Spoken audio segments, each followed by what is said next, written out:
Thoughts on Eric Bischoff and Vince Russo? Okay,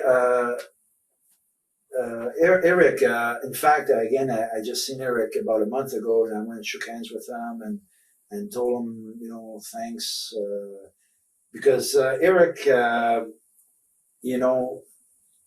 really appreciated the fact, because after Vince, did this to me, the change of plans and all that, then I went to Eric, and Eric, I guess Eric, when he first started with the AWA, was towards the end of my, as a world champion, and towards the end, I used to come in just a shot here and there. So I didn't get to know him much then, but I guess he used to see me a lot, as a champion, and so maybe that's where the respect from him came from. So when I went to meet him in the first meeting, man, he was like, there's nothing I couldn't ask for and receive.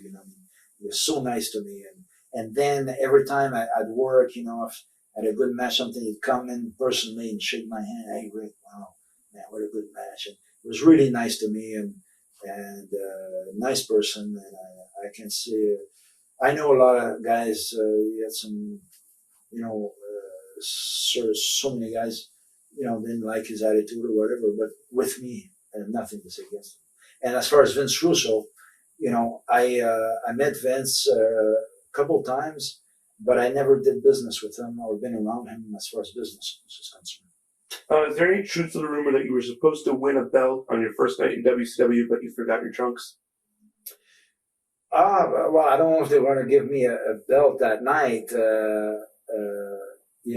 but it's true that my first shot there,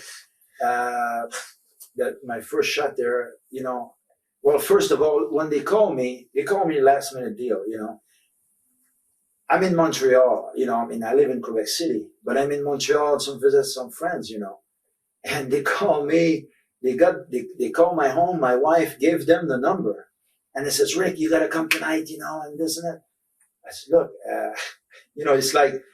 it's like 1 o'clock in the afternoon, and I have to be, there that night, and, from Montreal to Baltimore, so I said, was it, who called me that night? Was that Terry? I think it's Terry Taylor or whatever. So I said, well, I'm in Montreal. I don't have any wrestling gear. Look, we just want you to be here. I says, look, there's no way I have time to go to Quebec, get my gear. Just get on the plane and come here. So I don't know if they have plans to give me somebody else's gear or whatever, but yeah, that night I came in, I had no wrestling gear, but they knew about it because I didn't have time to go to Montreal. Memories of your series with Perry Saturn? Oh yeah, Perry, was great. Especially, we did that angle with the door where he threw me. It was funny because, we're in this building somewhere in Alabama, I think, and they said, okay, Rick, you're going to go through this, and then Perry's going to come from behind and throw you through this door, this steel door, and then, it's like an exit door where, you got the bar there. So he says, as you go through, Terry is explaining to me, as you go through, the bar go down, the door will open, and then Perry will keep going outside.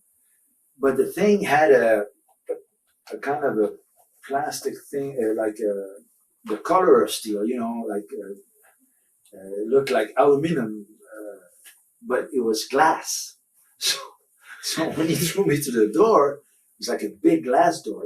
My head went first, and I could have killed myself. Everybody went, oh, and Perry first. Instead of going to kill the shit out of me, Rick, you okay? You okay? He had a little blood, and it was like.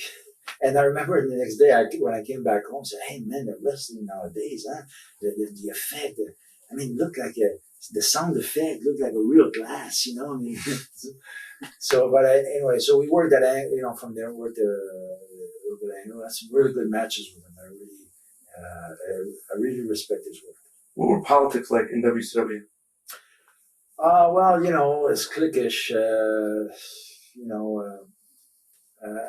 It's like that deal a little bit, the Southern guys, the this and that, and, it wasn't really, digress. Maybe because I didn't know a lot of those guys, but I know WCW. I guess those guys, which is natural. I mean, they were together before they went really on a national. I mean, really national level. So I guess guys that came from WWF never really were accepted as part of them. That's how I see it.